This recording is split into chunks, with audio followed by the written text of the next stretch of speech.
What's up, everybody, and welcome to episode 20 of Everything You Love. I'm Rob Arnold. So glad you're here. Got a cool show for you.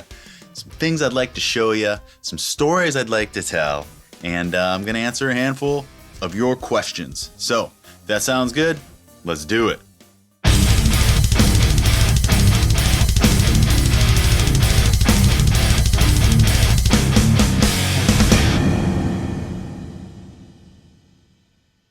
All right, episode 20, which for me is the start of season 3, doing the seasons in 10 episode segments. So here we are, kicking it off. I'm excited. I'm excited for this new year.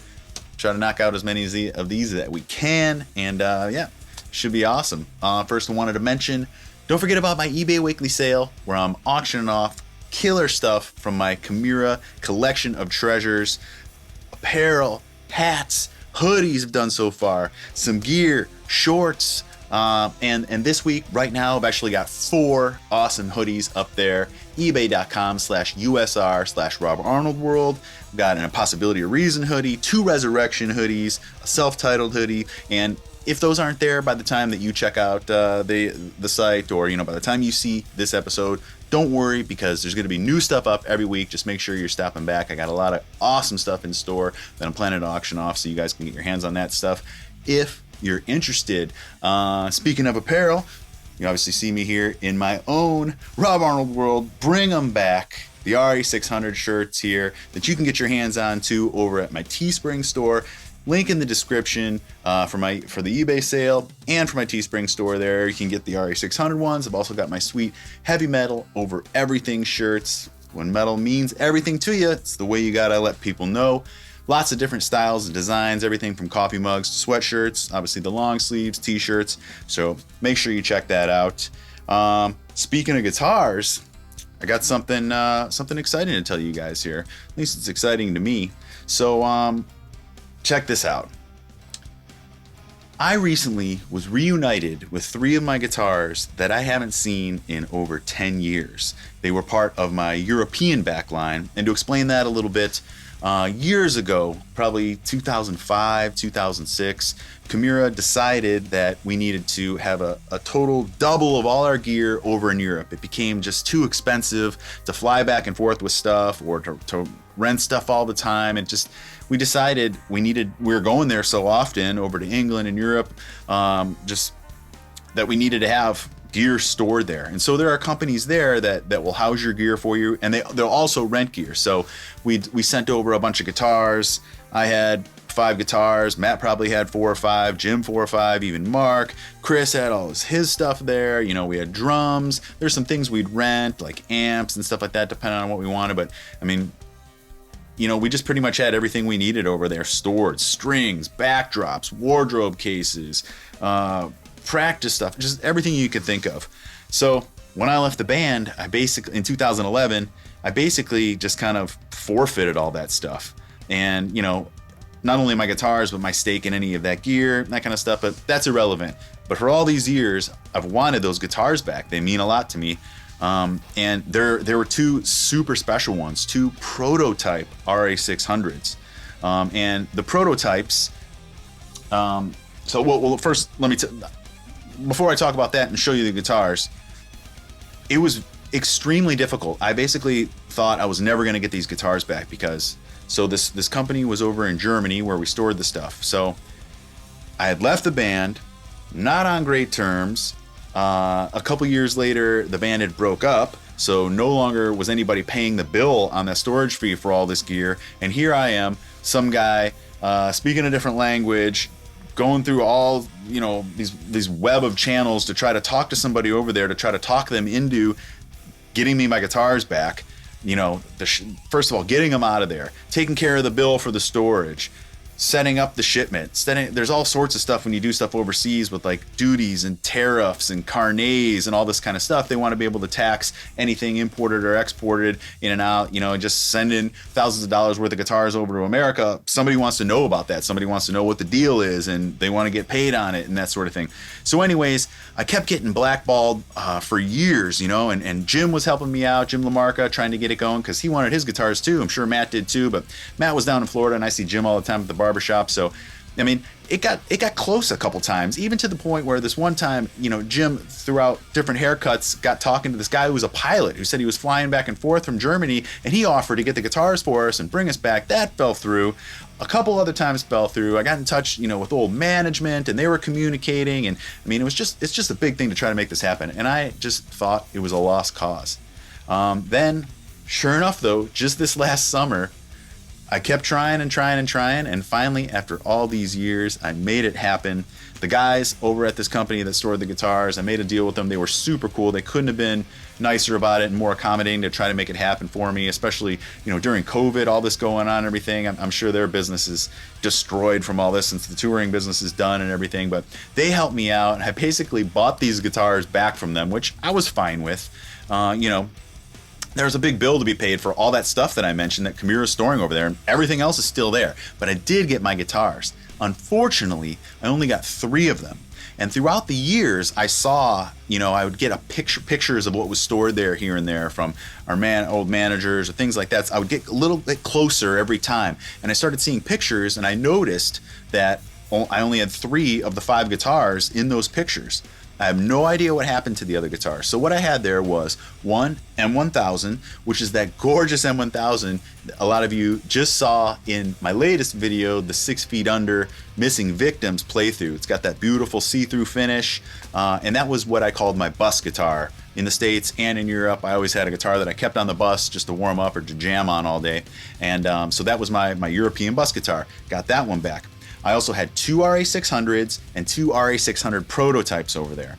I got one of the RA600s back and one of the prototypes back. So an RA600 and an RA6 prototype are somehow lost or stolen, or I don't know what happened to them. But what's special about these prototypes are they were the guitars that ESP first made when we were putting the RA600s together. So, we went through the design, what I wanted to have done, what I wanted it to look like. Everything from the color, the the tuners, the binding, the fret markers, the pickup configuration, all the things that I liked, all the hardware, everything how I want it to be. So they'd send one and I'd be like, okay, this is cool, but there's something wrong with this. Like, it's the color's off, or the tone knobs or the volume knobs in the wrong place. So then they send another one, and each prototype gets closer to what the RA600 actually became. So I have here an RA600, which a lot of you have seen. Notice here that it is jet black. It's not a see-through finish. It's got the pearl binding around there. The LTD logo is the standard LTD logo in the block there. And then here, well, actually back there too is one of the prototypes I've had for a long time. So I got 3 prototypes in total. The one I've kept here with me all the time. The 2 I sent over to Europe as part of my European backline. This is one of the ones I just got back. Absolutely gorgeous, still flawless, perfect condition. But okay, so what's different about this? It's got a see-through black finish. You guys see that there? Doesn't have the binding. And the LTD logo is this different kind of smaller LTD logo. So this is just an example of, okay, so I got this one, hey, it's awesome, but I want the logo to be different. I want the jet black finish. I want it to have the binding, okay? So then they sent me another one, and or maybe I didn't mention all those things. Maybe I said this, and I got another one, and I decided, maybe the next one we got, it had binding, but it was still see-through, and I wanted to make that change. Not exactly sure because I can't remember, but Grizz, my old guitar tech you guys have seen in the Coming Alive video a lot, he referred to these as Big Boy and Little Boy. And this was Little Boy because it had the little LTD logo.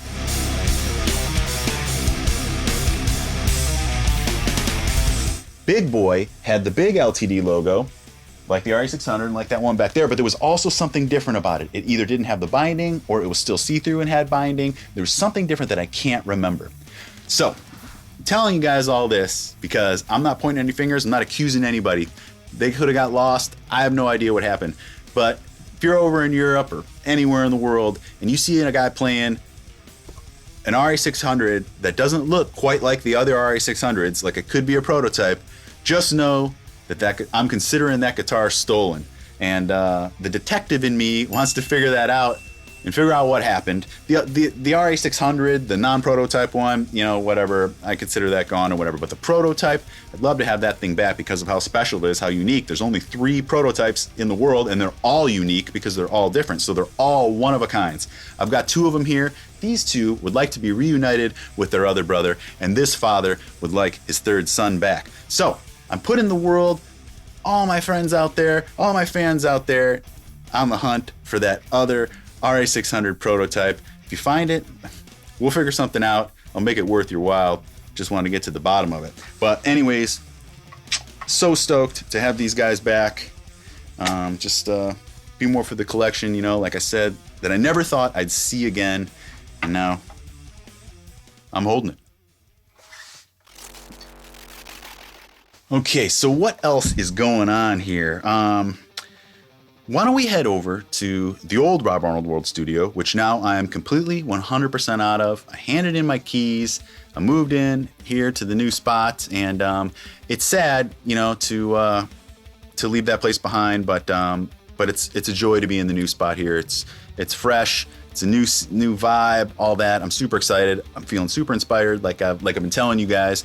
And yeah, I just plan on 2021 here to be a year where I'm gonna just be creating music, finishing off the projects that I've started, getting that stuff out there that I've been talking about for a long time, getting all this fresh inspiration down into riffs and things like that. So the content here on the channel may change a little bit. I'm not exactly sure, you know, because I want to document the process of what I'm doing too. And I've been thinking about that, and like perhaps some of my videos will turn into more production based stuff, like as I'm working on a mix or tracking stuff, some trick or method that I'm using. I think I think people would like to know about this. Perhaps I'll make a video about that, because I know a lot of you guys have been asking about those type of videos as well. So now's the time where I may get into that, but I'm just going to kind of feel everything out and let everything happen naturally in terms of video creation. But the focus for me is going to be to finish off this music and get that out there for you guys that want to get at least a couple albums out this year for you, because I know at the end of the day, that's all you guys care about the most, you know, the music. That's why we're here having this conversation. Well, I'm talking, you're listening. I appreciate it.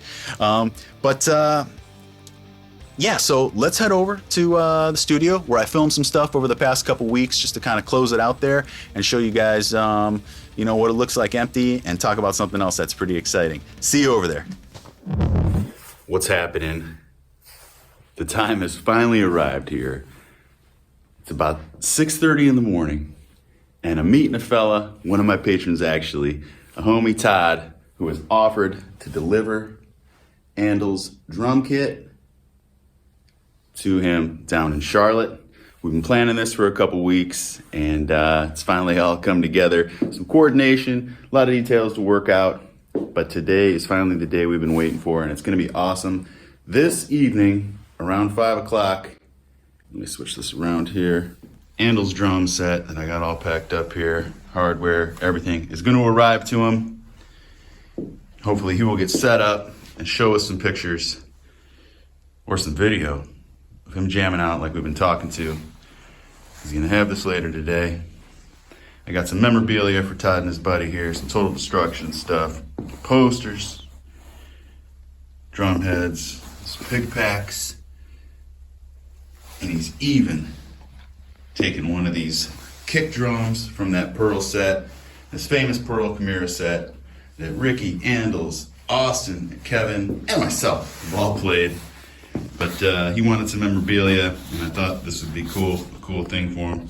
Maybe sign it, see what he wants. Maybe have Andols sign it once he gets down there. That'll be pretty cool. But just a thank you for making the trip here. I think he makes the trip for work every once a month or something, he said. But so it just happened to work out. He says, I'm heading through Charlotte. How about I delivered Andols kit down there, just kind of out of the blue, and it kind of came together.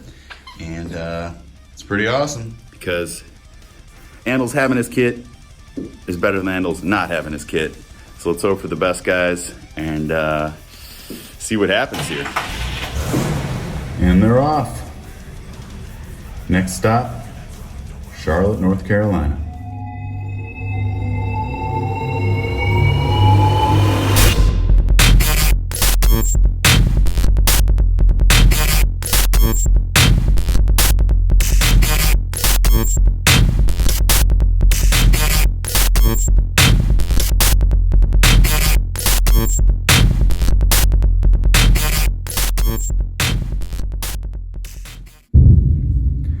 this is it. I'm officially 100% moved out of the old Rob Arnold World Studios here.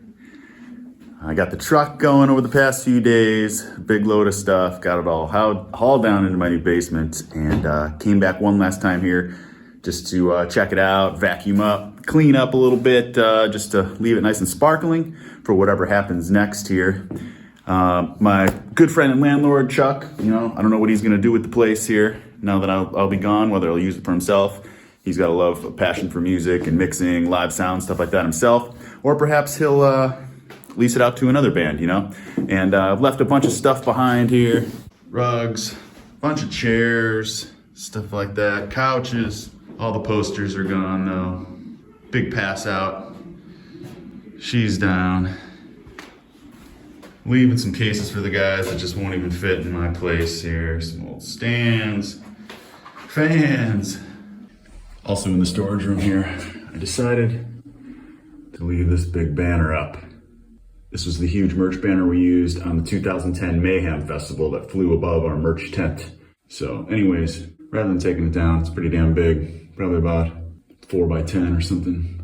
But I figured maybe it'll last here forever. Maybe whoever uses this next, maybe they'll keep it up, just kind of cool. Remember, all major credit cards accepted. So I'm pretty much leaving them set up, just some old cables I didn't even want, whoever moves in here, they will be ready to go. Plenty of space. Even leaving TV set up. It's not worth breaking this stuff down. The TV's a dozen years old now anyways, Stereo, even an Xbox 360, the old Chimera 360 there. So this is it. You guys remember we jammed here 2017 in this spot here for the reunion show. And that is it. So, on to the next chapter. Like I said, everything is officially back at my place now. I'm gonna leave my keys, which I've done over there. And this is it. Signing off from the old Rob Arnold World Studios here. It's been a cool ride. Glad you guys are along for a lot of it. A lot of great stuff happened here, but time to say goodbye. All right, so like I said, sad to be out of there, but rad to be here in the new spot. I think everything happens for a reason. And yeah, on to the next chapter here. So anyways, let's get into some questions. First one of the day from James DeVario. What's up, James? I have a question. When a tour starts, does the tour bus pick you up at your house like a school bus, or do you go to the airport and fly to the city of the first night of the tour and the bus is there? Always wondered how that works. Dumb question, huh? No, I don't think that's a dumb question. I think that's kind of a fun question. So here's how it works. First, I'm going to speak just about the United States. It basically comes down to where the gear is. So the gear would be at the Chimera rehearsal spot. So that's where we'd have the bus come and pick us up. Buses like companies are usually based out of typically like Florida, Atlanta, stuff like that, kind of like the southeast of the United States. And so, we'd tell them, come pick us up in Cleveland. And, we have that our rehearsal spot was great with a huge parking lot, plenty of room for a bus to maneuver in, a bus and trailer. We load up all the gear, always drive overnight, wake up in the city you're going to play in that day, hang out all day, play the show, pack everything back up, again, travel overnight while we're all sleeping, and wake up in the next city every morning, repeat.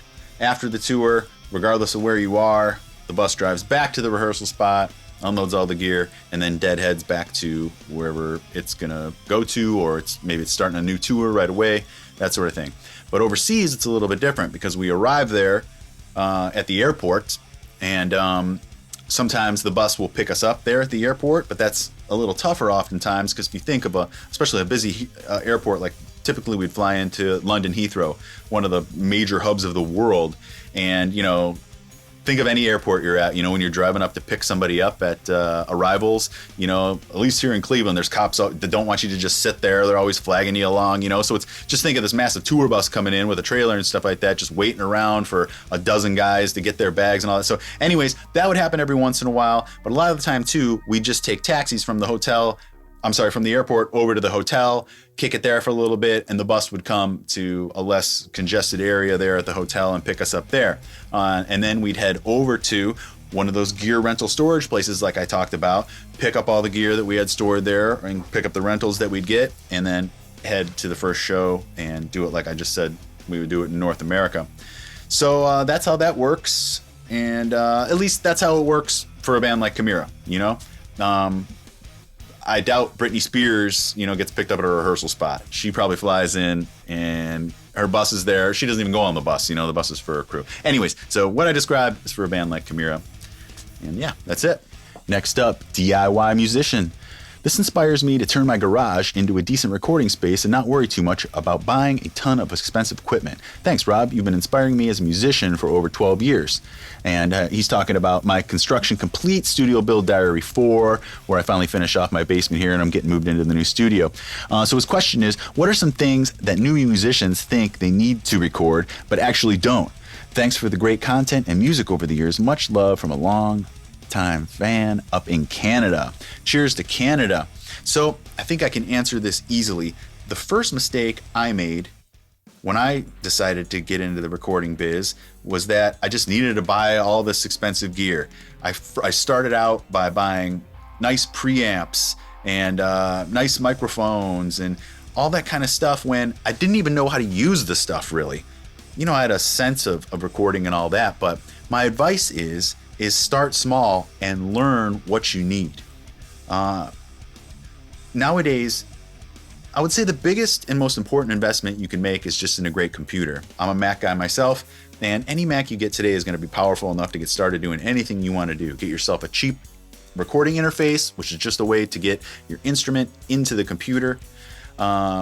You know, you can get away for $100 buying some like little 1 or 2 channel interface that'll pretty much do everything that you need. And now with all the digital software, you know, you can do your drums, bass, keys, everything like that within this. And then let time and experience tell you what you need. Oh, okay, I want to be able to record this drum set, so perhaps I'm going to need to get a few more mics, or perhaps I'm going to need an interface with more channels so I can plug more microphones in. But you don't know that until you realize it. I mean, if you bought it up front, then you have it, but maybe you won't ever need it, and it could have been a waste of money. You know, a lot of guys will buy expensive preamps and stuff like myself, like I did, but I didn't even really know how to use those preamps. And then when I got into an interface that came loaded with nice preamps, I use a Universal Audio Apollo Quad that has this thing called Unison technology where it emulates famous preamps and stuff. And to me, I can't tell the difference. They sound good enough. I ended up selling all those preamps that I bought originally at a discount price. You know, so maybe I didn't need those things early on. People say, oh, you got to have this great EQ.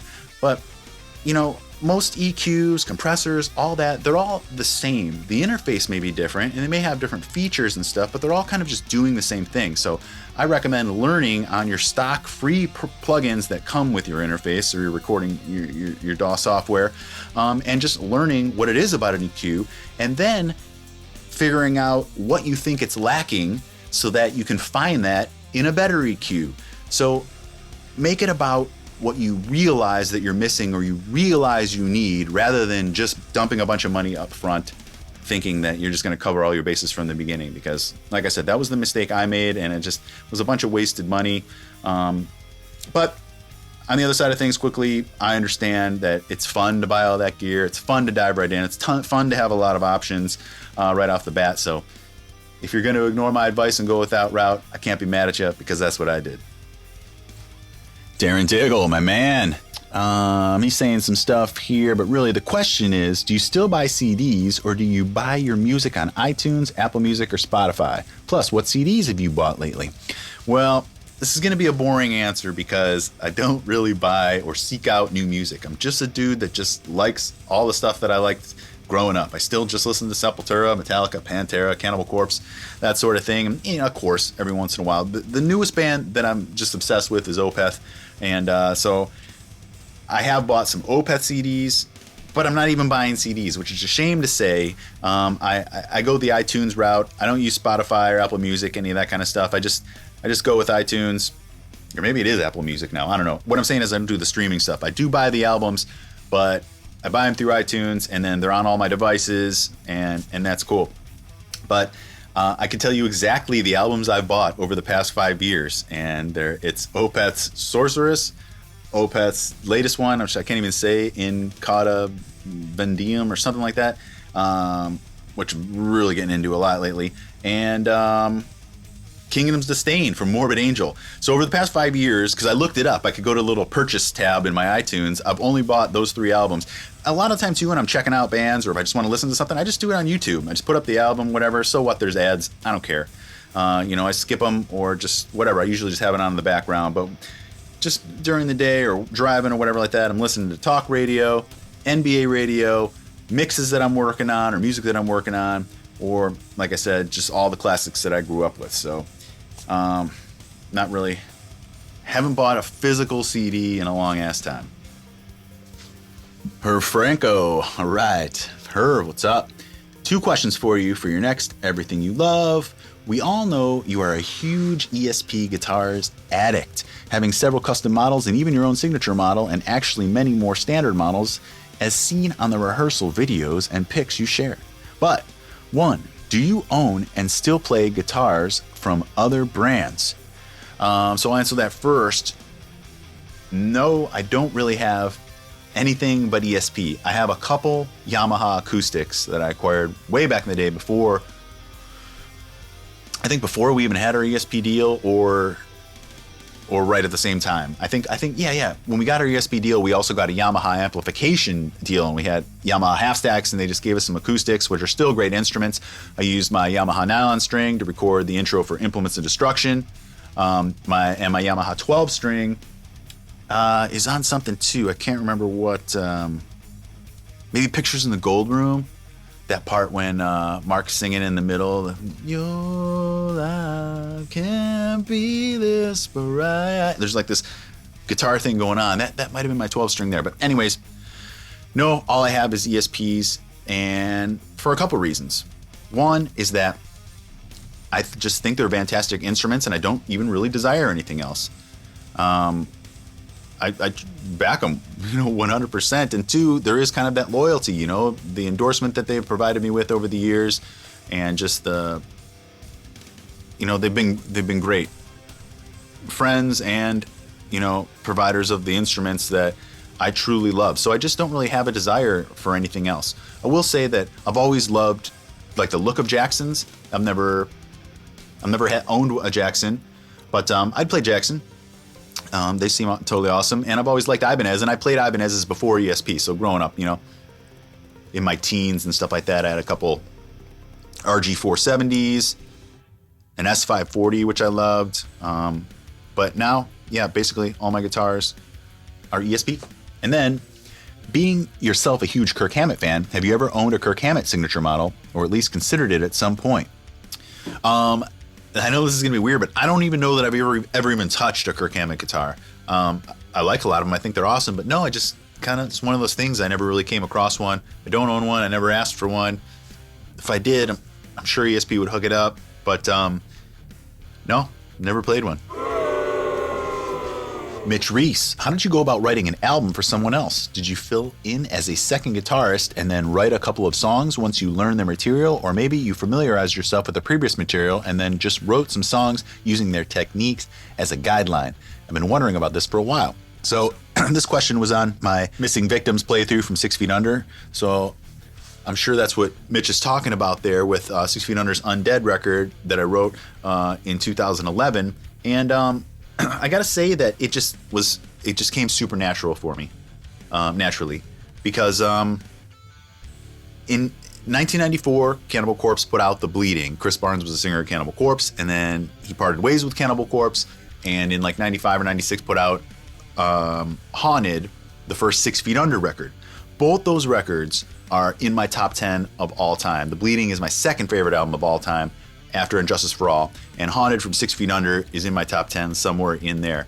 And those were back-to-back albums for Chris Barnes. I love his style and his vocals, and just the music of both those albums just was such an enormous influence on me. And I know those albums like the back of my hand. So when it came time to write the Undead record, those albums were my influence, and the riffs and material just poured out. 6 Feet Under has definitely a slower tempo, more groove-oriented vibe to them, and they keep it down tempo. And Cannibal Corpse has some down tempo stuff as well, but they're a faster band. So I just wanted to kind of mix those two styles a little bit. I wanted to respect 6 Feet Under's slower groove, but I also wanted to bring back some of the faster death metal-y stuff from the Cannibal Corpse, and it just came super naturally for me. Pretty much easy because those albums had just been such a huge influence on my playing for so many years. So no, I didn't fill in as the guitar or anything like that. Before I did any shows or any touring with 6 Feet Under, I'd already completed that record, and it was just a joy because I just got to sit back and write these badass tunes that I liked so much in this situation. That was just a rock star moment, like I've said in the past, where I was asked to join to make a record with one of my idols in a band that I loved so much. Super fortunate for that. And then I chose to answer this one as well from the homie EB because it also has to do with 6 Feet Under, so I figured we could just piggyback these questions here. Hey Rob, in another video, could you talk about how you approached writing death metal for SFU? What things did you have to make sure you did or didn't do to write for a death metal band? Techniques, etc. Did SFU have certain parameters for what they wanted you to play within? I know death metal can be pretty strict with what isn't allowed in it. Just curious and always looking for some good insight from the pros like you. Thanks for the awesome video. Well, thanks for watching, EB, and thanks to everybody for watching. I think that at the stage of the game that 6 Feet Under was in at that time and everything, when you hire somebody, when you bring somebody on like myself or any of the writers that that Chris brought in for those sessions, I don't think that you give people a set of parameters, or I don't know, perhaps they just trusted me, but they didn't say, Chris or Metal Blade or anything didn't say anything. They just let me do my thing, and they never said that they didn't like anything that I submitted either. Everything I sent through went through. Everybody loved it. It was awesome. It was such a great experience. Just super laid back and totally cool. I could remember there was only one negative comment throughout the entire album making process that Chris gave me about one of the songs, and I can't remember what song it was now, but I had put a gong in it, in one of the parts, and he called me right away. He's like, "You got to take that gong out of there." And I just remember being like, "Wow, that really set him off. Like he didn't like that gong. Not set him off where he's like pissed or whatever, but it was a point of contention for him. He didn't want that in there, so sure, I took the gong out, no problem. But the point is, that is the only point of direction I was given throughout the entire process. Everything else was just completely freely up to me what I wanted to do, and it was great. Again, I can't say enough good things about that experience and how proud I am of that album, the Undead record that we made. So yeah, that's that. And that's going to be the last question for today. If you made it this far, I appreciate you tuning in. I hope you found this stuff interesting, inspiring, entertaining at the least.